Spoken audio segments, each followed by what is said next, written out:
हम इस मुद्दे को उठा रहे हैं। मेरी जिम्मेदारी है एज एलओपी इस मुद्दे को उठाना। प्रधानमंत्री जी 100% इस व्यक्ति की प्रोटेक्शन कर रहे हैं और इस व्यक्ति ने हिंदुस्तान के एसेट्स लिए हैं, भ्रष्टाचार करके एसेट्स लिए हैं। ये व्यक्ति बीजेपी को पूरा समर्थन करते हैं, पूरा सपोर्ट देते हैं। ये एस्टैब्लिश चीज़ें हैं। हम दोहराते जाएंगे। जेपीसी की मांग हमारी है, बट हम चाहते हैं कि अदानी जी को एकदम अरेस्ट किया जाए। और हम जानते हैं और हम देश को दिखाना चाहते हैं कि अदानी जी की अरेस्ट नहीं होगी। और इसलिए नहीं होगी क्योंकि हिंदुस्तान के प्रधानमंत्री अदानी जी के पीछे खड़े हुए हैं और उनके प्रोटेक्टर हैं। आप लोग हिंदुस्तान के युवा, आप लोगों को रोजगार नहीं मिलता, महंगाई बढ़ती जाती है, छोटा सा कोई क्राइम करता है जेल चला जाता है,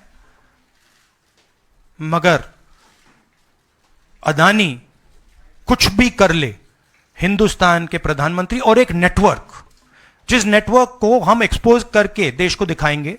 ये एक व्यक्ति नहीं है, ये अलग अलग पोजीशंस में लोग बैठे हुए हैं और एक एक करके हम आपको दिखाएंगे ये कौन लोग हैं। माधवी बुच का हमने आपको क्लियरली दिखाया है और आगे भी हम आपको रिवील करेंगे ये लोग कौन हैं जिन्होंने हिंदुस्तान को हाईजैक किया है। राहुल जी, यही पूछना चाह रही थी कि जेपीसी की मांग पर क्या विपक्ष के तमाम पार्टियों से भी आपकी बात हुई है? इस पर आप कोशिश करेंगे आने वाले सत्र में? जेपीसी इज इंपॉर्टेंट, जेपीसी होनी चाहिए, मगर अब सवाल यह है कि अदानी जी जेल के बाहर क्यों हैं? अगर कोई भी क्राइम करता है तो नरेंद्र मोदी का कहना है वो उसको अंदर कर देते हैं। और ये जो व्यक्ति हैं जिनको अमेरिकन एजेंसी ने कहा है कि इन्होंने क्राइम किया है और अमेरिकन एजेंसी ने कहा है कि इन्होंने हिंदुस्तान में क्राइम किया है, ब्राइब्स दी हैं, पावर को महंगा बेचा है, ये सब वहां बोला जा रहा है और प्रधानमंत्री यहां कुछ नहीं कर रहे हैं। और मैं आपको बताता हूं कुछ नहीं कर सकते। अगर वो करना भी चाहें वो नहीं कर सकते हैं क्योंकि वो अदानी जी के कंट्रोल में है। ये मेरा मेन मैसेज देश को ये है।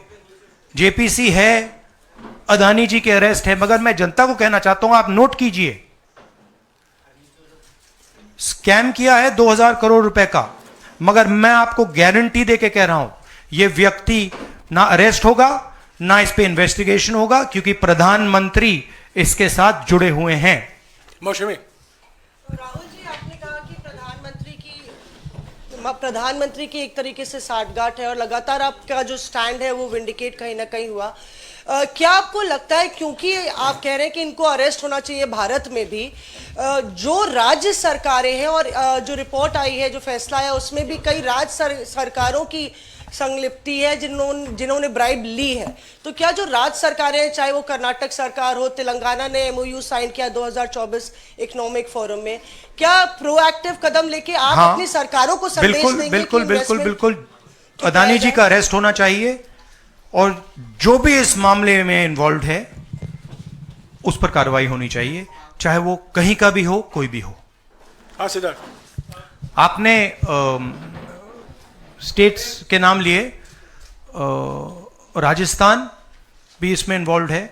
कुछ ही महीने पहले बीजेपी की सरकार ने इसी तरीके का कॉन्ट्रैक्ट राजस्थान में किया, and which is the other state, and Maharashtra में भी बीजेपी की सरकार ने ऐसा ही कॉन्ट्रैक्ट किया है। वही कॉन्ट्रैक्ट छत्तीसगढ़ में था। तो मेरा कहना है जहां भी ये हुआ है, चाहे ऑपोजिशन की सरकार हो चाहे बीजेपी की सरकार हो, इन्वेस्टिगेशन होना चाहिए, पनिशमेंट होनी चाहिए, मगर मेन बात है जो किंग पिन है, जो सेंटर है, उसको जेल में जाना चाहिए, अरेस्ट होना चाहिए और उसका इन्वेस्टिगेशन होना चाहिए, इंटरोगेशन होना चाहिए, पता लगाना चाहिए कि इसके पीछे कौन है। सर, आप कह रहे हैं कि भ्रष्टाचार किया है अडानी ग्रुप ने, और मैं नहीं कह रहा हूं, जो सामने बात आ रही है। नहीं, आप क्लियर रहिए, मैं नहीं कह रहा हूं। यूनाइटेड स्टेट्स में इन्वेस्टिगेशन हुआ है, एफबीआई ने इन्वेस्टिगेशन किया है, एफबीआई कह रही है। मैं पहले से रिपीट करता जा रहा हूं कि अदानी जी हिंदुस्तान में रोज भ्रष्टाचार कर रहे हैं, मगर ये अमेरिका की फेडरल ब्यूरो ऑफ इन्वेस्टिगेशन ने कहा है। तो क्या सर अब जो विपक्ष की सरकारें हैं जहां जहां पर अडानी की के जो प्रोजेक्ट्स हैं उनका भी अब रिव्यू होना चाहिए कि किस चीजों से दिए गए हैं और क्या बॉयकॉट करेगा विपक्ष? मैंने कल 2-3 दिन पहले एक प्रेस कॉन्फ्रेंस में बिल्कुल साफ कहा है, जहां भी करप्शन है वहां पे इन्वेस्टिगेशन होनी चाहिए, मगर इन्वेस्टिगेशन अदानी जी से शुरू होगी और जब तक अदानी जी अरेस्ट नहीं होंगे तब तक क्रेडिबल बात नहीं बनेगी। तो शुरुआत वहां से है, अदानी जी को अरेस्ट कीजिए, उनका इंटेरोगेशन कीजिए और फिर जो भी इसमें इन्वॉल्व है पकड़िए और एंड में मैं आपको बता रहा हूं नरेंद्र मोदी जी का नाम निकलेगा, क्योंकि बीजेपी की पूरी फंडिंग, पूरा फंडिंग स्ट्रक्चर इस व्यक्ति के हाथ में है। इसीलिए प्रधानमंत्री चाहे भी कुछ नहीं कर सकते हैं। एक प्रकार से अदानी जी ने हिंदुस्तान को हाईजैक कर लिया है, हिंदुस्तान अदानी जी के ग्रिप में है, इसलिए हिंदुस्तान के एयरपोर्ट्स, पोर्ट्स, डिफेंस इंडस्ट्री, ये पार्टनरशिप है। एक तरफ नरेंद्र मोदी जी और एक तरफ अदानी जी। और मैं आपको यहां कह रहा हूं कि नरेंद्र मोदी जी अदानी को अरेस्ट नहीं कर सकते हैं। कैपेबिलिटी नहीं है हिंदुस्तान के प्रधानमंत्री की कि वो अदानी जी को अरेस्ट करें, क्योंकि जिस दिन उन्होंने अदानी जी को अरेस्ट किया उस दिन वो भी जाएंगे। हाँ संजीव।